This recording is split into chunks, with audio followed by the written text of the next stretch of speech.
Saudara masih bersama saya Nanda Aprilia dan peneliti Litbang Kompas, Rangga Eka Sakti dalam Breaking News Kompas TV. Hari ini Litbang Kompas merilis survei Pilkada Jawa Barat 2024 yang diikuti oleh 4 pasangan calon, saudara. Kita akan bahas lagi dari jajak pendapat yang dilakukan Litbang Kompas, 4,1% responden menyatakan dukungan pada paslon nomor urut 1, saudara, Acep Gita. 4,6% memilih paslon JJ dan Ronald, sementara 9,0% responden memilih paslon Ahmad Saiku dan Ilham Akbar Habibie.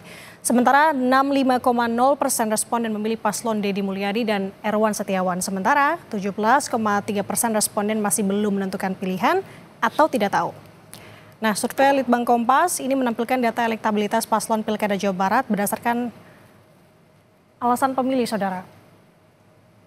Berdasarkan generasi, saudara. Nah, kalau melihat dari pembagian generasi, saudara, di sini dari Gen Z sampai Gen Y muda dengan rentan usia yang berbeda. Kita dimulai dari Gen Z terlebih dahulu. Di Gen Z, saudara, terlihat untuk pasangan nomor urut 1 sebesar 3,7% memilih pasangan nomor urut 1. Sedangkan untuk pasangan nomor urut 2 sebesar 5,9% dan pasangan nomor urut 3 Ahmad Saiku dan Ilham Akbar Habibie di 30%. Sementara untuk pasangan nomor urut 4 68,9% memilih pasangan Deddy Erwan dan belum menentukan dan tidak tahu di angka 18,5%. Kita bergeser ke generasi lainnya, saudara. Responden untuk Gen Y muda dengan rentan usia 28 hingga 35 tahun. Sebanyak 4,2% memberikan dukungan kepada Acep Adang Ruhyat dan Gitalis Dwi Natarina. Sementara 7,2% memilih paslon JJ Ronald. 3,6% responden memilih paslon Ahmad Saiku dan Ilham Akbar. 69,9% responden ini memilih pasangan Deddy Erwan. Dan terakhir di 15,1% responden memilih tidak tahu atau belum menentukan pilihan. Nah, kita akan bergeser ke generasi Gen Y Madya dengan rentan usia 36 hingga 43 tahun. Sebanyak 3,6%, saudara, memberikan dukungan kepada paslon nomor urut 1, Acep dan Gita. Sedangkan 1,8% memilih paslon JJ dan Ronald, 12,6% responden memilih paslon Ahmad Saiku dan Ilham Akbar Habibie, 61,3% responden memilih pasangan Deddy dan Erwan, dan terakhir 20,7% responden memilih tidak tahu atau belum menentukan pilihan. Selanjutnya, kalau menurut Gen X, saudara, dengan rentan usia 44 hingga 57 tahun, sebanyak 3,2% memberikan dukungan untuk paslon nomor urut 1, 3,2% memilih untuk paslon nomor urut 2, 15,6% responden memilih pasangan nomor urut 3, yakni Ahmad Saiku dan Ilham Akbar. Kemudian 63,0% responden memilih pasangan Deddy Erwan, dan terakhir 14,9% responden memilih tidak tahu atau belum menentukan pilihan. Dan menurut responden dari Gen Baby Boomer rentan usia 58 hingga 76 tahun, saudara, sebanyak 7,8% memberikan dukungan kepada paslon nomor urut 1, 3,1% memilih untuk paslon nomor urut 2, 14,1% memilih pasangan nomor urut 3, dan 54,7% memilih untuk paslon nomor urut 4. Sedangkan untuk 20,3% responden memilih tidak tahu atau belum menentukan pilihan. Jajak pendapat atau survei Litbang Kompas juga memperoleh data silang atau cross elektabilitas berdasarkan kelas ekonomi sosial ekonomi, saudara, yang terbagi ke dalam 4 kelas, yakni ekonomi kelas bawah, ekonomi kelas menengah bawah, ekonomi kelas menengah atas, dan ekonomi kelas atas. Kita perjelas lebih detail di sini, saudara.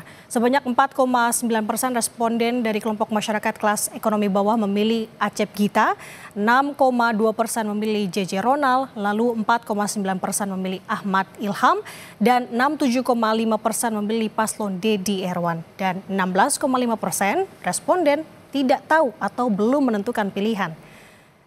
Sedangkan sebanyak 4,2% responden dari kelompok masyarakat kelas ekonomi menengah bawah memilih pasangan nomor urut 1. 2,7% memilih pasangan nomor urut 2, lalu 8,4% memilih pasangan nomor urut 3, dan 65,4% memilih pasangan nomor urut 4.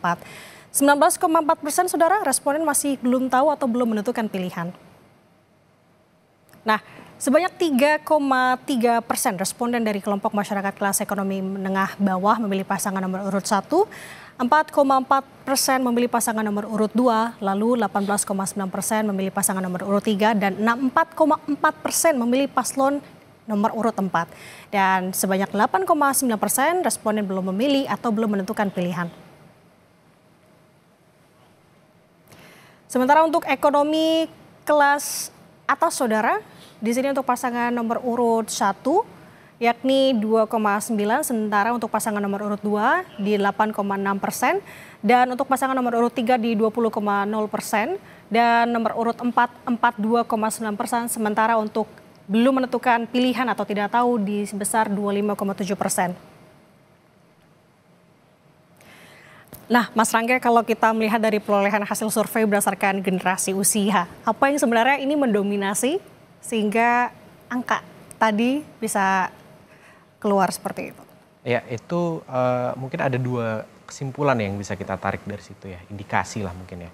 Yang pertama bahwa memang itu tadi agak sesuai dengan cara para paslon ini untuk berkomunikasi atau mensosialisasikan kampanyenya begitu ya. Tadi kita bisa lihat kalau berdasarkan generasi memang muncul sebuah tren di mana yang menarik adalah elektabilitas dari Pak Ahmad Saiku dengan Pak Ilham Habibie itu relatif naik gitu seiring dengan jenjang usia begitu ya. Nah, itu kan sedangkan tren yang sebaliknya itu muncul di paslon nomor urut 4 gitu, Pak Dedi dan Pak Erwan. Nah, ini menunjukkan bahwa di generasi Z kemudian generasi milenial ya, milenial muda dan milenial begitu. Itu kan relatif lebih aktif begitu ya menggunakan media digital atau media sosial begitu sebagai kanal utama dari Pak Dedi Erwan ini dalam mensosialisasikan program politiknya begitu.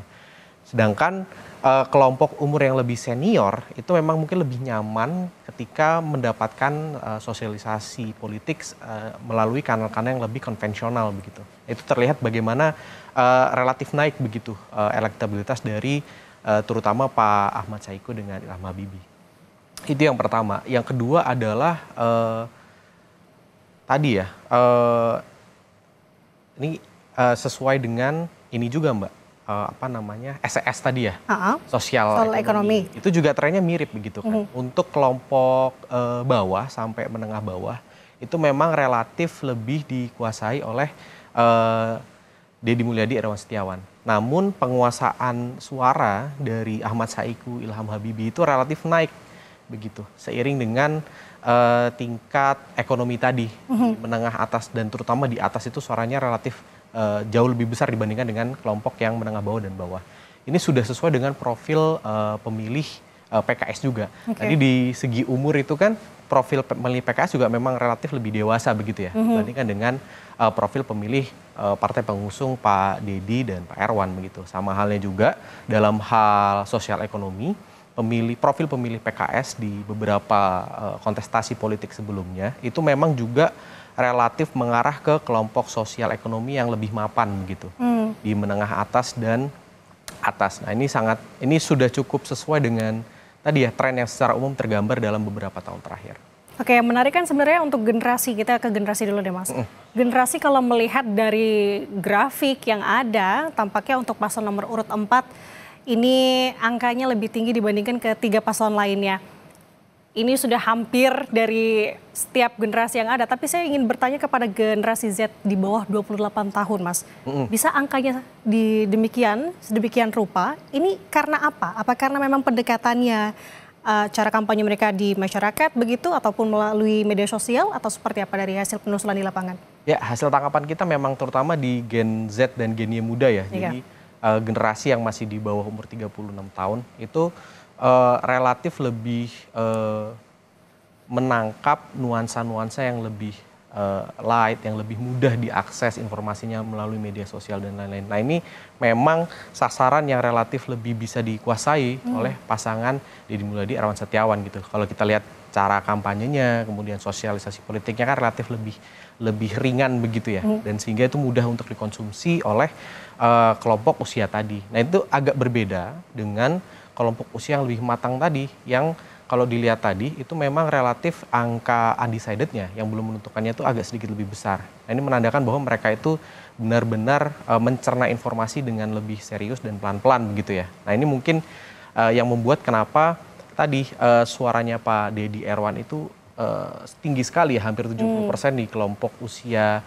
muda, Gen Z dan milenial muda, sedangkan agak menurun begitu seiring dengan semakin matangnya responden gitu. Oke, kalau untuk di angka 18,5% ini pertimbangan masih belum tahu, kebanyakannya kenapa, Mas?